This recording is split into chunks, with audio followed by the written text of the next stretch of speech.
Welcome to The Romantic Side of Suspense with Sarah Hamaker. In each episode, she'll talk with your favorite romantic suspense authors.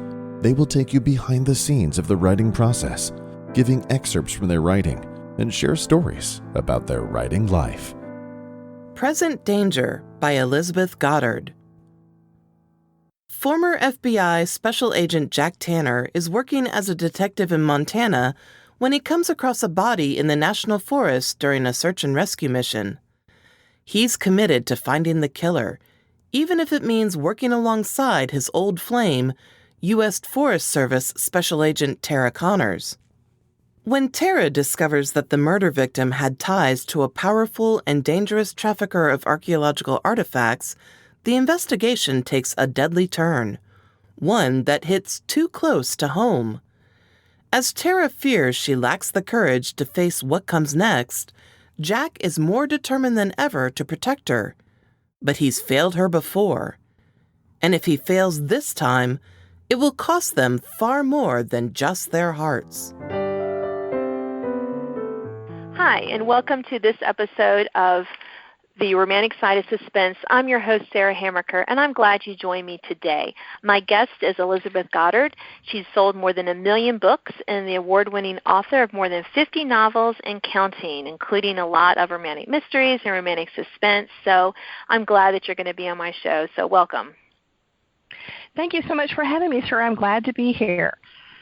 So, that's a lot of books on the show. Now I'm feeling like I'm like the little newbie here. I've only had a few published.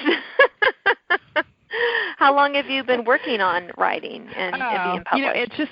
It seems like yesterday that I started writing, and I'm just like, I'm looking at that too going, I recently just recounted my books because I had on there 40, and I went back and I'm like, this last year, because if you're writing so many a year, well, it adds up and you got to recount. I'm like, Wait a minute, what? I didn't realize I'd written that many. But in 2001 is when I officially joined what was then ACRW, but it's now ACFW, a Christian writing organization, and committed to writing a chapter every week and started attending conferences. And so I really started being serious about trying to get published back then. But it wasn't until 2007 or the end of 2006, my first novel came out. And so, it's a little bit of a slow start with that first novel because they want to see how's it going to do. And then so it was like 2 or 3 years before I started really ramping up, just really writing for sending multiple proposals into my publisher and then expanding and writing for more publishers. So when you write for more than one publisher, 2 or 3 publishers, then you can really ramp up the book count. So I've been busy for the last few years. Yes. And so do you is this like your full-time job? How do you manage all that? It's definitely my full-time job. When I worked in corporate America in my 20s, and I traveled all over the country. And then when I had my first child, I quit that job because I didn't want to be traveling with a baby. And so it was during that time that I decided that I wanted to focus on my dream of writing. So throughout the years of raising I had 3 more children after hers. I have 4 children in total. So during those times, it's just a matter, trying to figure out how I'm going to write and when I'm going to write has all changed many times, depending on the situation. So. Yeah, it is. I have 4 kids as well, and now that they're older, I'm like, they need me, but they don't need me as much as they don't need me to stay alive like they did when they were younger. So that does free a lot of brain power and brain cells when I'm not trying to, make sure everyone is, I know. semi-fed and close. Yeah. Yeah. I think, I know it sounds weird, but I think it was actually, I had more brain when they were little than I do now. I think it's because I'm older now. So, it's like 6 of one, half a dozen of another. I have more time. But back then I juggled. Sometimes I also homeschooled, and so I would write. Sometimes I'd fill the week with homeschool stuff, and then I would just spend the entire day of Saturday writing. I just pump out as many words or however I had to do it, just squeezing in here and there. But it is my full-time job, and now I'm not homeschooling, but I get up and I've got chapters. I've got word count to make every single day, marketing, promotion, and, whatever, all the other juggling. So I just make it happen. Yeah. Well, exciting times to make it happen. So did you always want to be a writer when you were a kid, or did you have other dreams of what adulthood was going to look like? Oh, yeah. I had, I think it was not really a matter of I wanted to be a writer. I think I was a writer. I was always writing and telling stories as a kid, but I had dreams of being all kinds of things, like an astronaut or a marine biologist or this or that. I had so many dreams of things I wanted to be, and I realized now that all of those things fit into writing, right? Because I can be anything I want to be as a writer. I can research, and I have characters who are doing all kinds of things that I could never possibly do in real life. So I think writing was just always something there. But I do remember in high school being UIL writing, creative writing, and all of that. And I just, at that time, thought to myself that I don't want to be a professional writer because I was afraid. All I could think of was Lois Lane, right, being a reporter. That's in my mind. Yeah. I couldn't imagine making a living, and I didn't want to do that. So I did pursue computer science so I could, survive the world. Yep. But then when I had the opportunity, I'm like, you know what? I want to write. I need to write. At the time, I didn't even know what. I just had that drive to write, and it could be articles, whatever. So I took time to find out what the Lord, I've just prayed and tried to figure out what direction to go, and then I ended up writing romantic suspense novels. So you just walk the path, and the door's open, and you just keep walking through. Yeah. Yeah. If it was only as simple as you just made that sound. Well, of course, there's like years and years of complications, struggles. I don't have like days and days to tell you about all that, but I'm sure you understand what I'm talking about. I do. I always just had this vision of just this, running through this house, opening all these doors. I'm through. I'm like, no, it doesn't usually work that way. No, it is definitely a journey. It's just such a journey, and I am. Lately, I've been thinking back to the beginning and how, what a struggle and how desperate I was to be published, and then how desperate I was to get an agent, all the angst and all the conferences, and it was just so much hope and dreams and just fear of rejection, and it's just like so hard to wrap my mind around the fact that I'm here. So it's just that's what I mean. You just keep walking forward. You just do the best you can, and then 20 years later, you'll be somewhere. You'll be hopefully you'll So in my case, I just kept walking, and the doors opened, and I just kept writing, and so it's just a journey, and who knows where we'll be in the next few years, especially with all the crazy stuff going on. But we won't talk about that. So no, we're not going to talk about that. This is a politics-free podcast. So we're narrow focused here, which take what you want from that, but we're going to keep it light and keep it fun. So I think the other thing that we wanted to talk about was the location, the setting for your novels, and I think that you have them set kind of all over, right? You don't have one particular spot. Well, I do. I am. First, let me just explain that I am a seventh-generation Texan, and on both sides of my family, so I'm very Texan. But in 2010, we moved to Oregon, and I was able to hike the redwoods and go to the coast and see so many beautiful things, and I just really started setting a lot of my novels in the Pacific Northwest, and so that's one place that I really love. And then I also have novels set in the Rocky Mountains, another place I love. So for me, setting is it's really what stirs my soul, and it inspires me. So it's not like, I've got the story I want to write. It's like, I see this place and I really want to showcase this. I want to set a story here. So so a lot of my novels, again, are written in Oregon and in Washington, and also the Panhandle of Alaska, which is kind of part of the Pacific Northwest, only, there's some differences. And then, again, the Rocky Mountains, Wyoming and Montana. So those are several places I've been, and I love all the setting, and it inspires me. So you say you are born and bred Texan. too. You said any novels in Texas? Because I did not hear Texas in that list. I know. I meant to recap with that.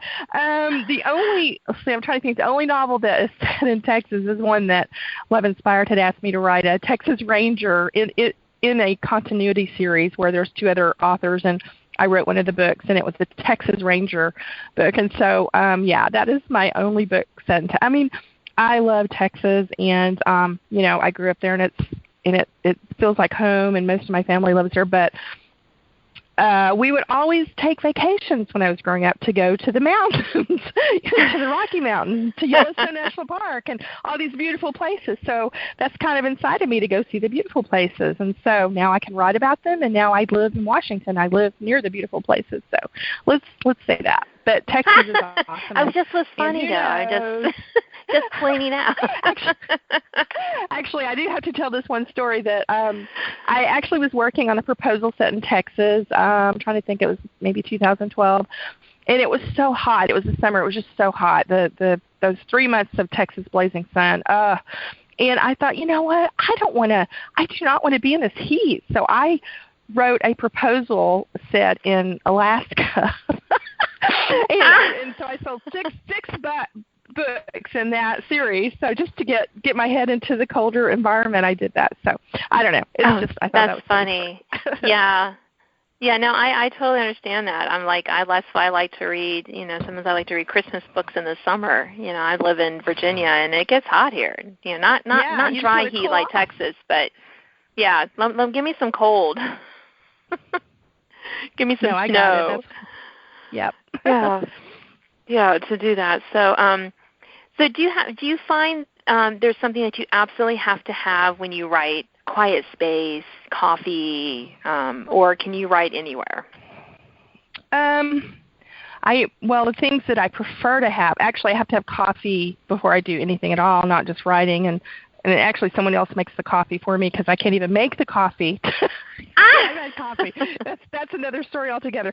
But I used to write in the middle of the chaos when my kids were little. Mm-hmm. And the older I've gotten, the more quiet that I need.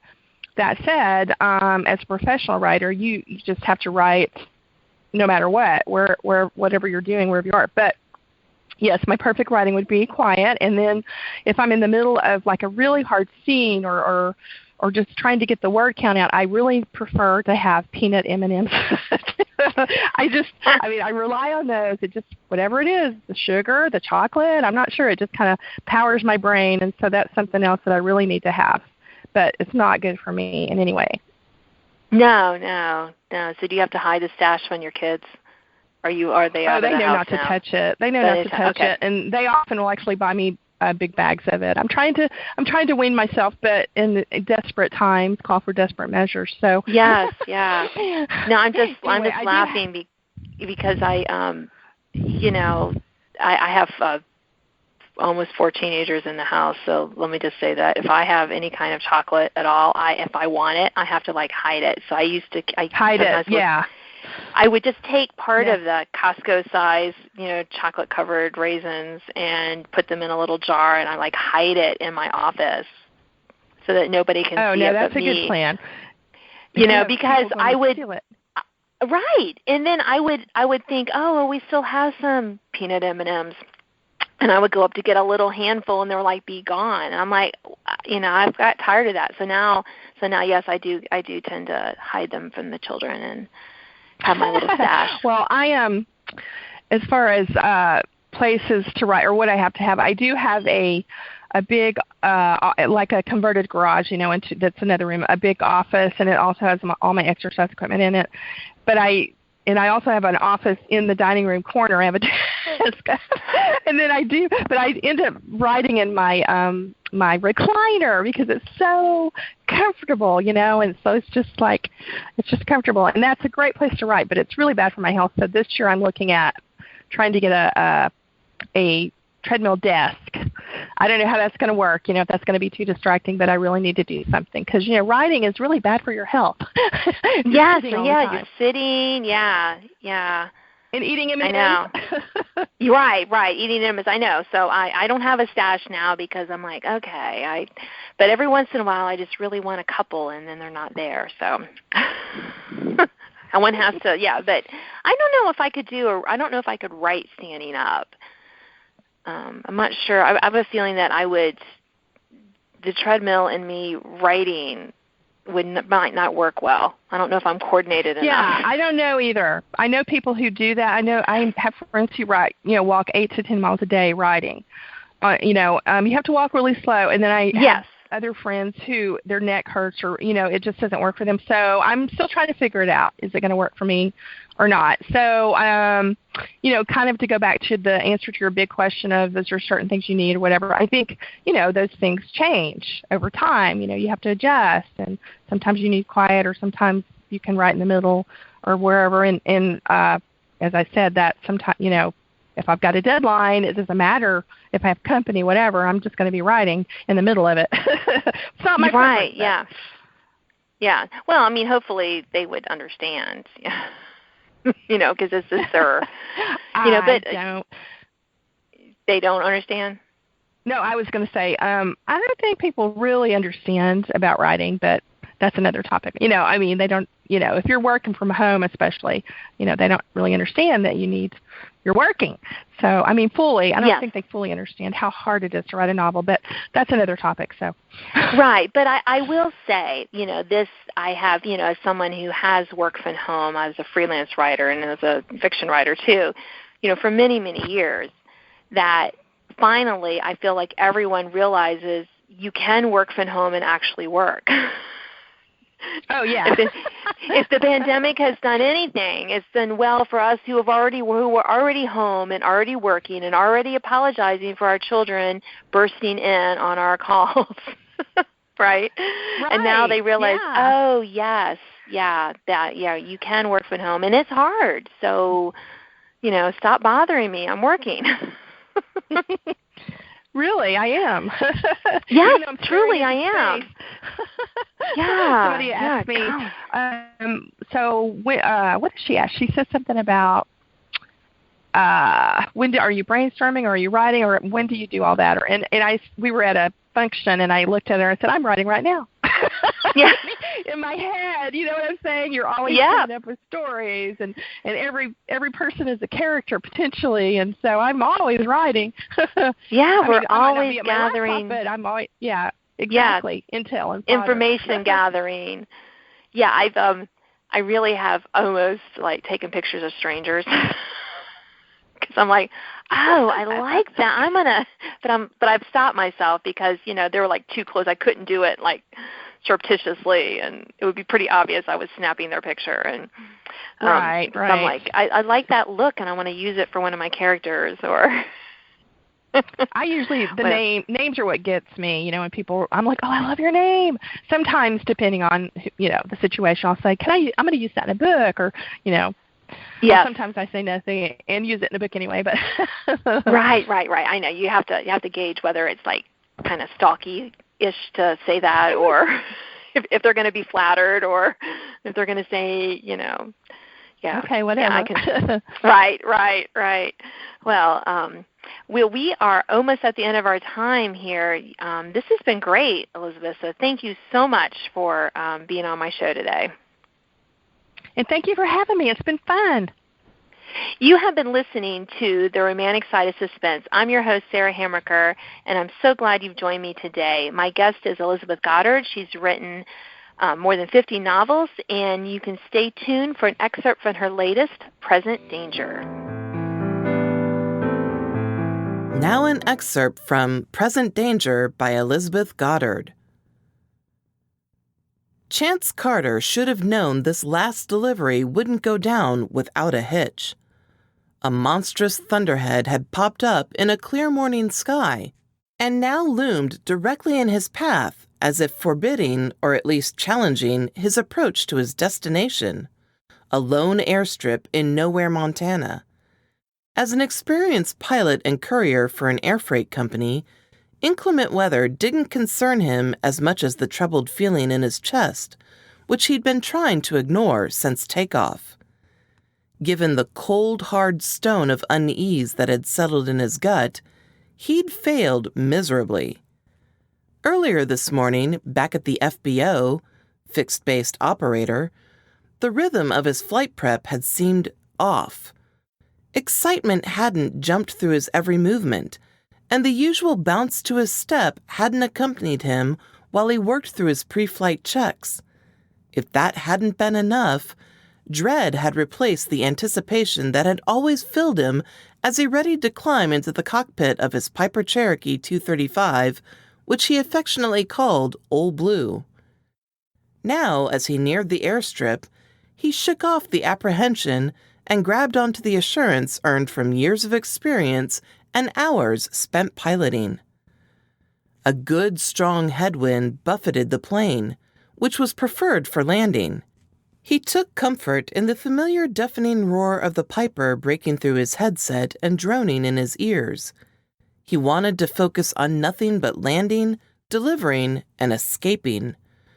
But this trip carried him back, and the evergreens of the forest, the winding rivers, the meadows, the crops, and the majestic mountains captivated him, reminding him of all he'd left behind. Gripping the yoke, he sat taller and shoved beyond the melancholy. At 7 miles from his destination, he switched tanks. The noisy engine sputtered and then stalled. Nothing he didn't know how to handle. Chance would quickly remedy the situation. He trusted that forward movement and lift would propel Old Blue along like an eagle riding along the wind long enough to give him ample time to restart the engine. Only the engine refused its resurrection. The fuel gauge indicated a 4th tank of fuel remained. He switched to the other tank and confirmed it was empty. As if emphasizing his earlier presentiment, Old Blue's propeller slowed to a stop. Utter silence filled the cockpit. Moments passed before the slow cadence of his heartbeat ramped up and roared to life in his ears. The plane remained in the air, gliding on the current, but not for long. Creating a controlled descent was up to chance and the tools at his disposal. Sweat beaded at his temples as his instincts took over, and he maneuvered the rudder, flaps, and ailerons, steering the plane through the air currents to maintain lift as long as possible. Chance had to face the truth. Old Blue wasn't going to make it to the airstrip. And those evergreens he'd admired moments before rushed at him now as the ground rose toward him much faster than was safe. He was going down. Chance pressed the button on the yoke and squawked to a local frequency. "Mayday! Mayday! Mayday!" He detailed what he knew of the expected crash location, which wasn't a lot. He got no response. Nobody monitoring the frequency today in Nowhere, Montana. Just his luck. Between evergreen-topped mountains, Old Blue surfed along a ravine. Not a good place to land. He hoped for a clearing. Something. Come on, come on, come on! There. Between the trees, he caught sight of a forest road and aimed for it. It would be close. The trees were dense in places. Worst case, the wheels on his fixed-gear plane would catch the treetops and flip him forward. Dead or alive, he'd be stuck in the tops. Come on, baby, you can do this! Palms sweating, he squeezed the yoke. Continuing the mantra in his head, he willed Old Blue to stay in the air just a little longer. When he'd proclaimed today was his last delivery, he hadn't meant that to be a literal prophecy. He mentally shook his fist at God. You hear that? I didn't mean I wanted to die today. I just meant I'm doing what I do. 1,000 thoughts blew through his mind at once, not the least of which was that if he made it, if he survived, he'd have to file a crash report with the NTSB. He was only supposed to take his flight bag from the crash site, but he'd have to make an exception this time and remove the package he was supposed to deliver. The treetops reached up for Old Blue, their lofty trunks and branches growing taller, as if they would stretch to catch the plane's wheels. The Piper shuddered. Chance held his breath, working the yoke until, finally, he maneuvered above the narrow road. Lower, lower, lower. The wheels touched down, and the plane bounced hard. Trees closed in on the narrowing road. Chance braced himself. The wingtips caught the trees. The sound of metal twisting and ripping vibrated through him as the tin can protecting him shook and rattled. The impact shattered the window and catapulted what was left of his plane, and Chance's body was flung like a rag doll despite the shoulder harness. Old Blue slammed against a tree on the passenger side, crumpling the only door. Chance's head hit the yoke handle. Thunder ignited in his temples as pain throbbed across his chest. But the plane had stopped, finally. Seconds ticked by. He drew in a few shuddering breaths, allowed his heart rate to slow. Chance assessed his injuries. He could move his legs and arms. Maybe he had a few broken ribs. He touched his head and felt the warm, sticky fluid. Blood covered his fingertips. He stared at the tree branch protruding through the shattered window, caught a whiff of pine from the needles, and tried to grasp the near miss. He could have been skewered. That was only one of many possible fatal injuries that could occur in a plane crash. How had he survived? Thanks for listening to The Romantic Side of Suspense with Sarah Hammaker. If you enjoyed this episode, please leave a review. You can sign up to receive notifications of upcoming podcasts and listen to previous editions at sarahhammakerfiction.com.